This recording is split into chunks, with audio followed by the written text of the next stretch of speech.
Hello students, आज की इस वीडियो में हम एमपी बोर्ड अर्धवार्षिक परीक्षा 2023 कक्षा 12वीं विषय भौतिक शास्त्र के सेट ए में क्वेश्चन नंबर 17 के अथवा में एक न्यूमेरिकल आया हुआ है, इसको सॉल्व करेंगे।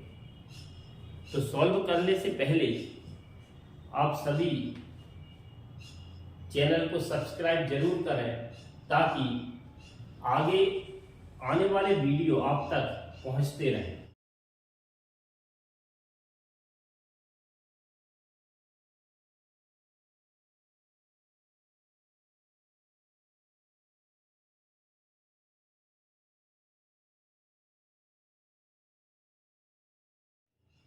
चलिए शुरू करते हैं। क्वेश्चन ये कह रहा है 50 सेंटीमीटर दूरी पर स्थित दो सर्वसम चालक गोलों ए एवं बी पर पृथक पृथक 6 × 10⁻⁷ कूलम आवेश है। इसका मतलब दो गोले दिए गए हैं। ये गोला मान लिया हमने ए है और दूसरा गोला ये बी है। इन दोनों गोलों के बीच की दूरी केंद्र से केंद्र तक की दूरी है 50 सेंटीमीटर। इन गोलों पर पृथक पृथक आवेश है, मतलब इस गोले पर भी आवेश है 6 × 10⁻⁷ कूलम और इस गोले पर भी आवेश है 6 × 10⁻⁷ कूलम। अब क्वेश्चन में आगे दिया है यदि इसी प्रकार का तीसरा अनावेशित गोला, अब एक और गोला है जो इन्हीं जैसा है ए और बी जैसा, जिसका नाम दे दिया हमने सी। इस गोले को सी गोले को पहले गोले ए के संपर्क में, तत्पश्चात गोले बी के संपर्क में लाकर अंततः दोनों से हटा लिया जाता है। गोले ए एवं बी के मध्य प्रतिकर्षण बल ज्ञात कीजिए और ब्रैकेट में लिखा हुआ है गोलों की त्रिज्या इनके बीच की दूरी की तुलना में नगण्य है। तो इन दोनों गोलों के बीच में प्रतिकर्षण बल निकालना है। तो दो आवेशों के बीच लगने वाला बल का सूत्र कूलॉम के व्युत्क्रम वर्ग के नियम में है, उसी का हम उपयोग करेंगे। तो कूलॉम का व्युत्क्रम वर्ग के नियम का सूत्र होता है F = 1/4πε0 Q1 Q2/r²। इसमें Q1 और Q2 दोनों पिंडों पर आवेश है और R दोनों पिंडों के बीच की दूरी है। अगर ये तीसरे गोले C की बात नहीं करते तो हम डायरेक्ट इसको मान लेते Q1 और इसको मान लेते Q2 और ये R की वैल्यू हो जाती 50 सेंटीमीटर और डायरेक्ट सूत्र में मान रख देते और हल कर देते तो आंसर आ जाता। लेकिन इस क्वेश्चन में ये बोला है कि सी पहले ए के संपर्क में लाएंगे। तो देखते हैं, सबसे पहले हम सी को ए के संपर्क में ला रहे हैं। तो मान लिया ये गोला ए है और इसको सी के संपर्क में लाया गया है। तो इस पर जो आवेश था वो था 6 × 10⁻⁷ कूलम और इस पर आवेश था 0, ये अनावेशित है। अब जब इन दोनों को संपर्क में कर दिया गया तो ये जो आवेश है इस निकाय का मतलब दोनों पिंडों को मिलाकर आवेश दोनों गोले चूंकि सर्वसम है इसलिए यह आवेश बराबर बराबर मात्रा में बढ़ जाएगा। तो बराबर बराबर मात्रा में बटेगा मतलब इनका औसत निकालेंगे। तो औसत आएगा, इन दोनों को जोड़ेंगे तो ये 0 है, तो टोटल आवेश हो गया 6 × 10⁻⁷ कूलम अपॉन 2, आधा आधा बढ़ जाएगा तो ये आ जाएगा 3। तो कितना आवेश मिलेगा 3 × 10⁻⁷ कूलम का आवेश इस गोले पर भी रहेगा और इस गोले पर भी आवेश इतना ही रहेगा। मतलब ये आवेश अब इन दोनों में बराबर बराबर बढ़ गया है। तो अब हमारे पास गोले ए पर ये आवेश है और गोले बी पर ये है, सी पर, सॉरी, गोले सी पर ये आवेश है। अब इसका मतलब ये हुआ गोले ए पर जो आवेश ये है और गोले सी पर ये है। अब गोले सी को गोले ए से हटा लिया जाता है और गोले बी के संपर्क में लाएंगे। तो गोले जब बी के संपर्क में लाएंगे तो मान लीजिए ये गोला बी है और इसके संपर्क में हम ला रहे हैं गोला सी, तो ये गोला सी है, ये गोला बी है। अब बी पर जो आवेश था 6 × 10⁻⁻7 कूलम और सी पर जो आवेश गोले ए की वजह से आ चुका है वो था 3 × 10⁻⁷ कूलम। जब गोले बी और गोले सी को संपर्क में लाया जाएगा तो इन दोनों पिंडों पर, गोलों पर जो आवेश होगा वो फिर से बराबर बराबर मात्रा में बढ़ जाएगा, क्योंकि बी और सी भी सर्वसम है। तो बराबर बराबर मात्रा में बांटने के लिए हमें इनका औसत निकालना पड़ेगा। तो गोले बी का आवेश 6 × 10⁻⁷ और सी का 3 × 10⁻⁷, ये दोनों का मिला देंगे तो निकाय का कुल आवेश आ जाएगा और इनका औसत निकालेंगे तो 2 से भाग देंगे। तो 3 और 6 9 गुणित 10⁻⁻7/2।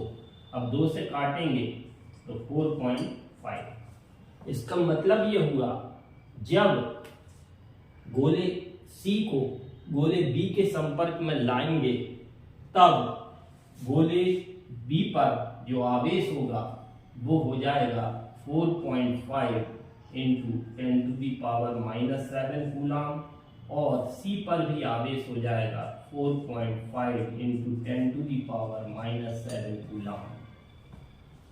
अब क्वेश्चन में बोला गया है कि गोले सी को भी अंततः हटा लिया जाएगा। अब गोले सी को हटा देंगे तो गोले ए और बी पर नए आवेश हमें प्राप्त हो चुके हैं। तो इसको मान लिया हमने Q1' और इसको मान लिया Q2'। अब इस स्थिति में हमें इन दोनों के बीच प्रतिकर्षण बल की गणना करनी है। तो दूरी वही है, ए और बी के बीच की दूरी 50 सेंटीमीटर। इसका मतलब ये हुआ हमारे पास Q1' मतलब नया आवेश 3 × 10⁻⁷ कूलम, Q2' इक्वल 4.5 × 10⁻⁷ कूलम और R की वैल्यू है 50 सेंटीमीटर। इसका मतलब मीटर में बदलेंगे तो 50/100, 100 का हम भाग देंगे तो ये बन जाएगा मीटर। 0 0 कैंसिल होगी और 10 का भाग देंगे तो ये आएगा 0.5 मीटर। और हमें प्रतिकर्षण बल मतलब F की गणना करनी है। अब हम कूलाम के व्युत्क्रम बल का नियम का उपयोग करेंगे और सॉल्व करेंगे। तो सूत्र हमारा बनेगा इस कंडीशन में F बराबर 1/4πε0 Q1' into Q2' upon R²। अब वैल्यूज रख देंगे इसमें तो F इक्वल 1/4πε0 की वैल्यू होती है 9 × 10⁹। Q1' 3 × 10⁻⁷। Q2' means 4.5 × 10⁻⁷ upon R²। तो ये रखेंगे R की वैल्यू हम 0.5 इसका स्क्वायर। अब इसको सॉल्व करेंगे तो F इक्वल 9 × 3 × 4.5 × 10 की पावर देखते हैं -7 और -7 माइनस का 14 और प्लस की है 9, तो हमारे पास बचेगा माइनस का 5। तो 10 to the power -5 upon 0.5 into 0.5, तो इसका स्क्वायर है तो इसको 2 बार लिख देंगे हम, 0.5 इंटू 0.5। ये वाले पॉइंट से ये पॉइंट कैंसिल होगा, 5 एकम 5 और 5 नम 45। अब बच रहा है 9, 3, 9 बटे में 0.5, तो F बराबर 9 नम्मा 81 और गुणित 3, तो 3 एकम 3, 3 अट्ठे 24, तो 243 इन तीनों का मल्टीप्लाई हुआ, तो हमारे पास मिला ऊपर 243, नीचे मिला 0.5 इंटू 10 टू दी पावर -5। अब ये पॉइंट हटाएंगे तो ऊपर 0 बढ़ जाएगी, तो F इक्वल मिलेगा, 5 से कैंसिल करेंगे तो 5 को 20, बच गए 4, 5 अट्ठे 40, बच गए 3, 5 का 3, तो 486 इंटू 10 टू द पावर -5। जब भी 10 की पावर में आंसर आता है तो हम डेसिमल को, दशमलव को 1 अंक के बाद सेट करते हैं। तो दशमलव अभी हमारे पास इधर है, लास्ट में है, इस दशमलव को हम 1 अंक के बाद सेट करेंगे, इसका मतलब 4 के बाद सेट करेंगे, तो F इक्वल 4.86। इस दशमलव को 2 अंक के पहले खिसकाया है, तो जब दशमलव को हम लेफ्ट साइड खिसकाते हैं तब 10 की घातें बढ़ती हैं, तो अभी हमने 2 अंक के पहले खिसकाया तो 10 की 2 घात बढ़ जाएंगी, तो अभी कितनी है -5, इसमें 2 घातें प्लस होंगी तो घात बचेगी -3, तो 10 टू द पावर -3 न्यूटन, ये हमारा आंसर है। यदि वीडियो पसंद आया हो तो चैनल को शेयर और लाइक जरूर करें।